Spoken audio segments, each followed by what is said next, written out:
Ani garuu rakkina guddaa keessa jira.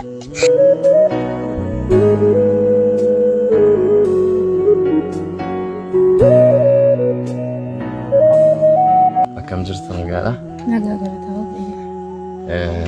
Miidiyaa irraatii arginee dhufne namni hospitaalidha. Meestii haala akkamitti akka jiraattanii haala keessan itti maxxanfame. Haalli mucaa kanatti guddisaa jiru jalqaba utoo dhukkubin dura mana namaa keessa deemee kan hojjechaa ture. Naa biddeenan tolchaa ture mana nyaata namaatiif jechuudha. Nama isaati kaasee amma immoo ergasii xiqqoo ishii sababii qorraa halkan ka'ee biddeen tolchu qorri na rukute irraan kaaseen dhukkuba sombaa godhadhe. Sana booddee isaan dura mucaa kana ta'ee naannoo 9 qabame. Gara waggaa 3 wayii akkasuma dhukkubee isa booddee immoo isa dadhabnaan hojii humna qansiraa jalqabe. Isas immoo yeroo tokko yeroo argadhe nama kunniin hojjedha yeroo tokko.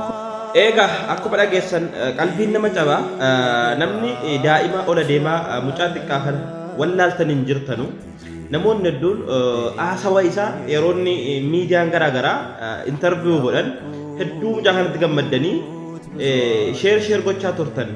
Akkuma mucaan kun illee miidiyaa irratti beekameetii jira. Har'a kunoo mucaan kun beela'ee agabuu bulaa jira. Haati isaa wajjin rakkachaa jirti. Mucaan isin jaallattan mucaan xiqqaan kun haala kana keessa jira jechuudha. Yeroo akkasitti boo'u daa'imni kun mee maal sirriitti dhaga'ama? An akka kiyyatti imimmaan qabachuun dadhabe viidiyoo kana eedan argee ganama maxxansa deema karoorfadhee dhiise jechuudha. Mee tariitiin namoonni qalbiin keessan laafee riyaalli 10 hin tuffatamtu dooraalli takka hin tuffatamtu mucaa kana akka gargaaruuf haala mijeessa akkaawuntii maxxanfamee jira. Ijoollee tokko gargaaraa jiru. Qabatamaadhaan mucaa kana akka gargaaramu viidiyoo kana koppiliinki sheer godhaati. Namoota gargaaruu danda'an illee biraan ga'e yoo fi keetii gargaaruu hin dandeenye namoota ilma ola deemaa kana gargaaruu danda'u biraan ga'e. Immoo mucaan kun nama kamiiniyyuu akka qalbii cabsu hin beeku.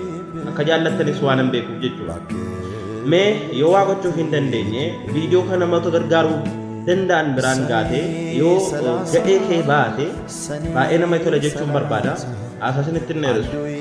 Pilees guruupii hidhamee jira. Akkasuma akkaawuntiin maxxansamee jira. Mucaa kanaa gargaaru galatooma.